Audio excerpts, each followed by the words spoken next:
তো গাইজ কাভি আরও এক বছর থাকছে এফসি বার্সেলোনায়, এরকম ডিসিশন নেওয়া হয়েছে ক্লাব থেকে।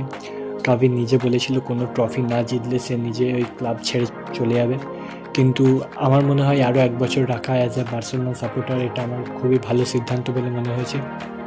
কারণ কাভি খুবই কম সময় পেয়েছে এবং এই কম সময়ের মধ্যে লা লিগা জিতেছে এবং সুপার কোপা দে এসপানা জিতেছে, এবং শুধুমাত্র কম সময় না, যে ফাইন্যান্সিয়াল রেস্ট্রিকশন ছিল তার মধ্যে থেকে স্কাভি করে দেখিয়েছে। রোনাল্ড কোম্যান ছেড়ে যায় তখন ক্লাবের লিগ পজিশন ছিল 10th, এবং স্কাভি আসে এবং অ্যাডামা ট্রাওরে, লুক ডিয়ংয়ের মতো কিছু প্লেয়ার লোনে নিয়ে এসে তাদের দিয়ে খেলিয়ে ক্লাবকে সেকেন্ড পজিশনে নিয়ে যাওয়া খুব একটা সহজ কাজ নয়। তো এবং শুধুমাত্র এটাই না, তার পরের বছরে সে লা লিগা চ্যাম্পিয়ন হয়েছে, এবং বর্তমানে এত ফাইন্যান্সিয়াল রেস্ট্রিকশন থাকা সত্ত্বেও সে লা মাসিয়াকে কাজে লাগে কুবার্সি, ফার্মিন লোপেজ, লামিন ইয়ামালের মতো ইয়াংস্টারদের অ্যাজ আ কি প্লেয়ার খেলাচ্ছে, এবং এতে রেজাল্টও খুব একটা খারাপ আসছে না। আর স্কাভিকে রাখার সবথেকে বড় কারণ হলো যে আমরা নতুন কোনো কোচ সাইন করতে পারবো না, কারণ আমাদের ওয়েজ ক্যাপ খুবই কম,